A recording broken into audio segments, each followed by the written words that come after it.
They challenged one of the biggest franchises in gaming. To some extent, my whole life we've been chasing id Software. I remember thinking how I wanted to make better games than them. And created a world that changed everything. Unreal kind of changed things. It was very much about atmosphere and exploring a really beautiful but strange and scary world. It was the one game where when I walked into this world, I just wanted to walk around. I just wanted to look at stuff. It seized and conquered a genre. And Unreal turned out to be a very big game. It was the start of a major franchise. It looks like they've embraced Unreal pretty strongly. This is the epic story that changed everything. 2, 1. The name says it all. It's Unreal. Play.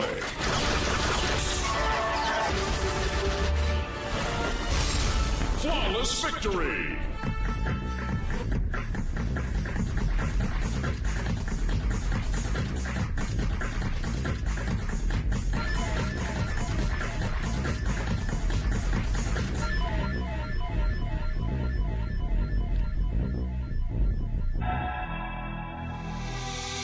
Well, it started back in the day when Epic Games began developing games.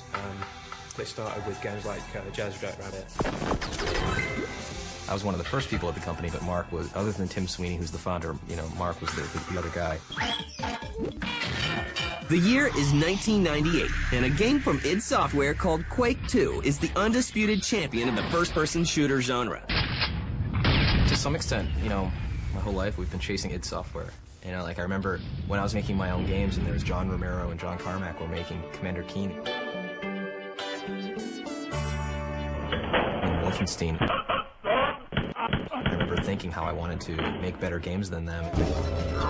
I realized that here is a medium that offers you the opportunity to play a dream. And I've always been a big dreamer. I was harassing my parents to get an Apple IIc, I think, and I wound up programming little games on that and anything I could get my hands on. I wound up making this little game called Palace of Deceit, and I sent it on a disc, a little 3.5-inch floppy to Tim Sweeney, and a few days later I got a phone call, and he wound up liking it. And then I wound up doing the Jazz Jackrabbit title. Y'all ready for this? So a company known mostly for its shareware games is about to release a game that will challenge the Quake franchise. James Schmaltz was basically the guy that came up with the concept for the game, along with Cliff Bleszinski and Tim Sweeney. They were the core of developing Unreal. Tim Sweeney, he is one of the brilliant minds of our industry. You have entered a restricted area. And that's evident in all the Unreal technology. But it was damn near a 4-year process to get that game from start to finish. And I refer to that time as my own little personal Vietnam. And the work pays off. Epic releases its Unreal title, and the game brings first-person shooters to a whole other level and world. When you start off in Unreal, you start off in a dark ship. You can't really see that much. But when you get to the exit of the ship, you walk into this living world. And the graphics were so amazing because there was a waterfall to your right. You can look up, you see the sky, you see birds flying around. Unreal kind of changed things because it gave people the opportunity not just to be confined in dark, almost like monochromatic corridors. They were very huge outdoor open vistas. It was very much about atmosphere and exploring a really beautiful but strange and scary world. For the case of Unreal, you've crashed on this alien planet, and there were some very alien things about it. But at the same time, there was very familiar things with it, be it statues, houses, or things like that. Obviously, and no one's ever been to that planet, no one will ever go to that planet. And so it wasn't so alien that the player couldn't relate to it. It was the one game where when I walked into this world, I just wanted to walk around for a little while. I didn't even want to play it. I just wanted to look at stuff. And there was a bird that was flying overhead. I took my gun and I actually shot the bird and it flew down. It actually crashed and landed.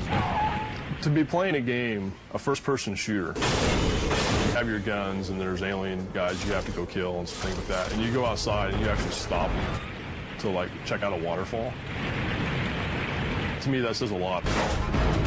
Not only in terms of just the graphics, but in the way the graphics have been used to create a truly brilliant game environment. I think a lot of it has to do with the variety of the locales that we have. Certain games will lock you into space stations only or one specific type of planet. And Unreal has a huge variety of levels. And variety appeals to a lot of people as opposed to just sticking them in the same brown room over and over again. We wanted to make a game that was just visually compelling, visually interesting, you know, theme park type visuals. Maybe we went a little bit crazy on the colored lighting here and there, but overall, people found it to be one of the most beautiful games of all time. And that coupled with the fact that we wanted to blow up characters and monsters, it wound up being a chocolate and peanut butter type experience. They're two things that wound up going very well together. The game's stunning visuals sets the industry abuzz. And Unreal turned out to be a very big game. It was the start of a major franchise. To be honest, for me, the original Unreal was what got me into gaming in the capacity that I am now. I got a Pentium 2 266 with a 12 meg Voodoo 2 card, and went out and bought Unreal. The name says it all. It's Unreal. It's Unreal technology, it's Unreal worlds, it's Unreal characters. It's all of those things put together that make Unreal what it is. I actually sat there staring at the screen on the intro where you fly around the gnarly castle because I just couldn't believe that video games could look this good. After playing games on a Genesis and, you know, Super Nintendo, things like that, it really did blow me away and think, wow, video games are amazing. The success of Unreal is a relief to the team that gave birth to it. You never know. You never know how successful any product you're working on is going to be. The most you can do is make the kind of game you want to play, and then trust your gut instinct and hope the public likes it.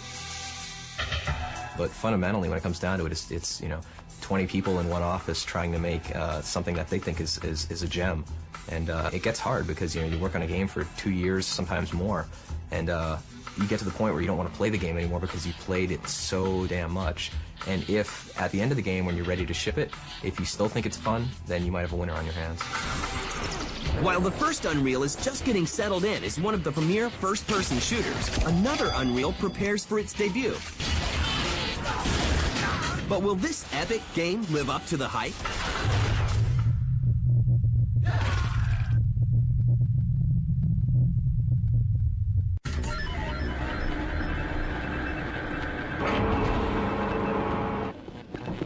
As Unreal gains notoriety in the gaming world, one of the key members of its development team is thrust into the limelight. Cliff is definitely a personality within the video games industry. If you've ever been to E3, CES, anything like that, or if you mix in the upper echelons of North Carolina, elite, you know who Cliff is. Technically, my title on Unreal was co-designer and lead-level designer. And I was responsible for looking at the environments that everybody made and combing through them and seeing if they were fun and pretty and engaging. And he continues to push what a level should be, a design should be. I don't just sit on top of a design mountain and spew design nuggets to the team below me or whatever. I work with the same tools that the team does. I'm in the trenches creating environments alongside with them. He's got very specific ideas on what he's interested as a gamer and what he thinks other people are interested in as well. I have my own vision of what the game should be, don't get me wrong. You know, it's in the back of my head. I dream about playing the finished game at night. Despite all of the attention, Cliffy B takes everything in stride and ensures that the rest of the Unreal team gets their due credit. You gotta remember, it's a 20-person team, and there's no I in team, as they say. The thing to realize about Unreal and the creative process that we have is it's very much a collaborative effort. We hire people who are good at making games, and they also love games, and they have their own vision of what the game should be. And I consider my job to be the channeling of that vision. With the success of Unreal, Epic decides to change gears and release a follow-up game with a multiplayer focus. You have been selected to fight in a professional league.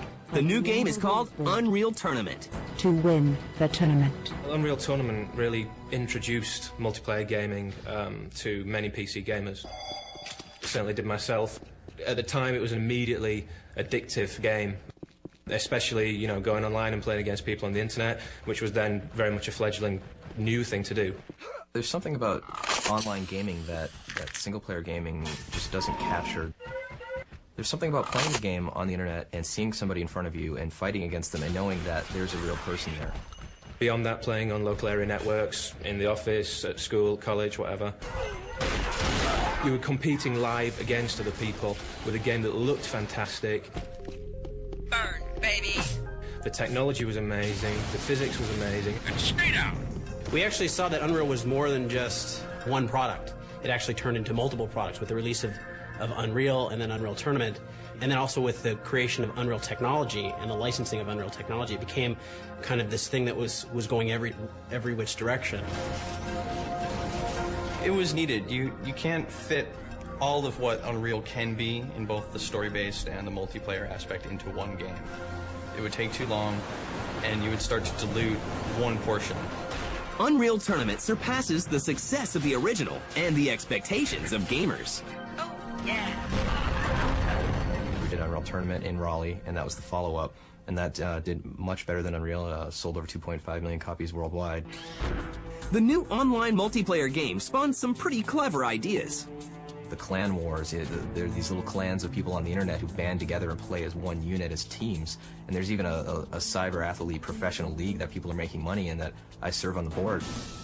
They have these regular tournaments, and there's a good amount of money going around. There's people who are doing this full time. I'm all for it. I think it's wonderful. And one of the creators gets in on the online action. I would go online as Cliffy B, and I would pop on servers, the game servers that are being played where people are playing, and I would kick the ass of everybody on the server. It became this whole William Wallace shoots fireballs from his ass type of, legendary, oh, I saw him, I fragged him, I played against him. And it grew out of control where there'd be people who would play as my name online and kick people's butts, and they didn't know if it was really me or not. Congratulations, you are a winner. Meanwhile, the gaming industry takes notice of the Unreal Engine. Epic's fairly successful with the licensing of their technology. It's getting easier. The 2003 engine is far easier to work with than the previous version of the Unreal Engine, even down to the user level with skinning and modding in that sense. We have a number of people who are using our technology to make cool games with, and the list is ever expanding, and licensing our technology is just as much of a viable part of our business as making the games that we make. A slew of notable Unreal-powered games hits the shelves, such as Clive Barker's Undying, Rune, and America's Army. But professional developers aren't the only people interested in the Unreal Engine. The mod community, mostly amateur developers, want a piece of it too. It looks like they've embraced it. Every first-person shooter that releases has a pretty strong following if the sales numbers are there, and server counts are up there. They've embraced Unreal pretty strongly. The mod community is a huge importance to both Infogram as a publisher and to Epic as a developer. Without them, the life cycle of the product will be very short.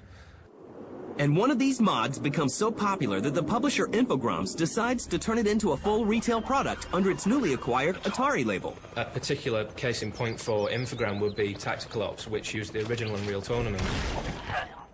That was basically based on, real-life SAS, Delta Force, that kind of thing, going in and fighting against terrorists and stuff like that.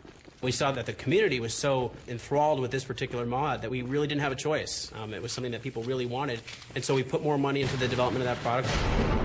And Cliffy B himself offers up his very candid opinion. If you've ever been online, you'll know that Cliff has his own website called Ownage, where people can actually submit their own web designs. And he's very brutally honest on whether it's good or bad. But that serves to push the development of Unreal products, because essentially Unreal lies with the community. In Epic's case, they do an exceptional job of staying involved with who their consumer is, staying on the pulse of what the players want, and delivering that in each round of technology and products that they create. By now, Unreal has become a major franchise in gaming. It has a healthy online presence, plenty of user support, and tons of fans. But there's something right around the corner that will change this franchise forever.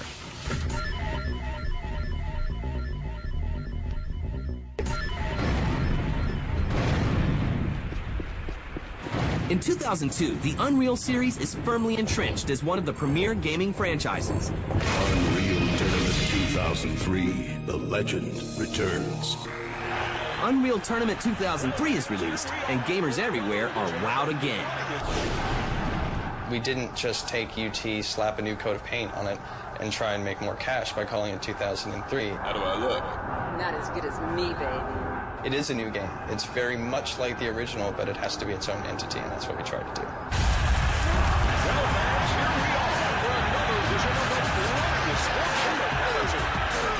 And the aspects of this game move slightly closer to another booming industry. What we're trying to concentrate on now is trying to go for like a future sports aspect, concentrating on the development of a team and a league of players and moving your way up. The game includes an eccentric cast of characters. Motig, Feralith, Thorax, Stamina. But it's the multiplayer aspect that has fans all fired up.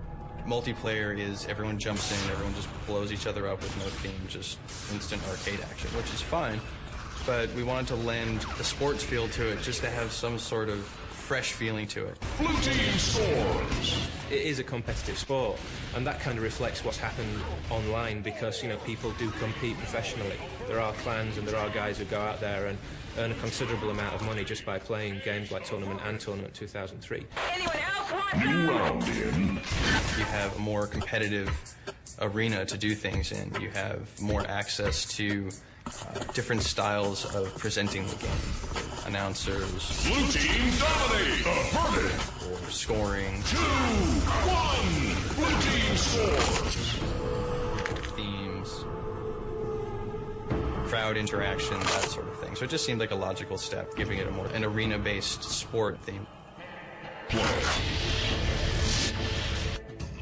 The Unreal series is given life on the Xbox with Unreal Championship.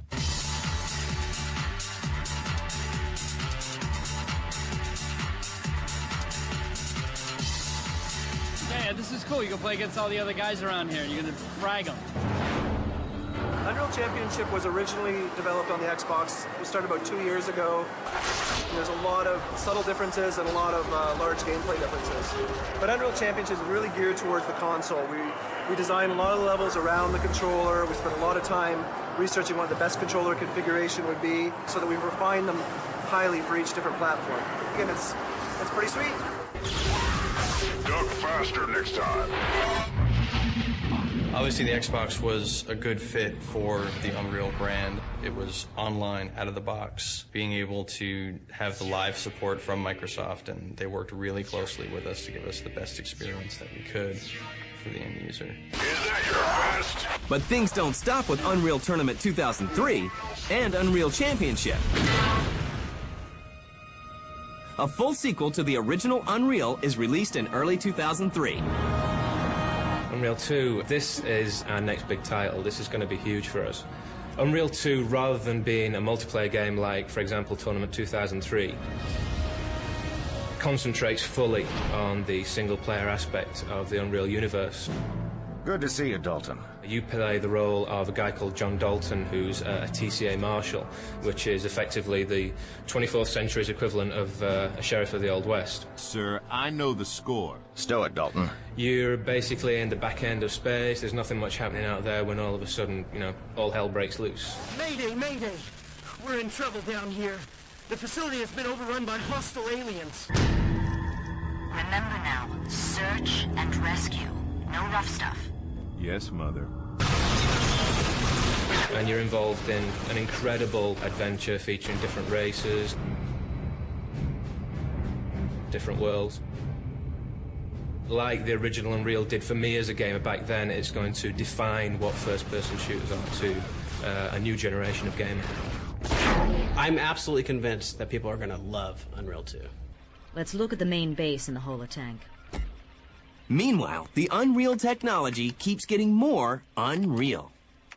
This huge generator provides juice for the heavy rock-crushing equipment.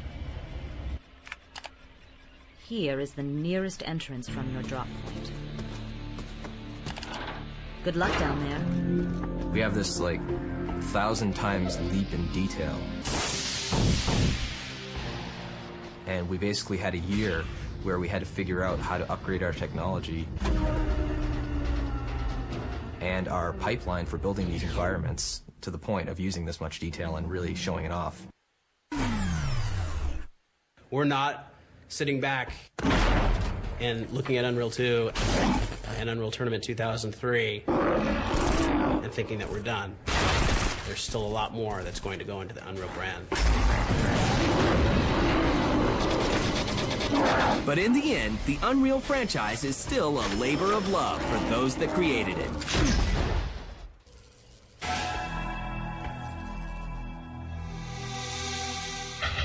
After so many years of working on this project, after the huge expectations and the realization that we actually accomplished that goal, it's very satisfying to everyone involved. You got the artifact. Get to the surface, John. It's what I wanted to do. If I was receiving no money for this, I would still be trying to do it.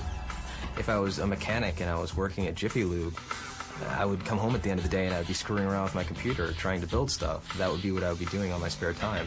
And it's kind of a happy coincidence that I can do this and actually get paid for it and be somewhat well known within the business for doing it. Nice work, Marshall. We're sending you back, John. We got more trouble down there.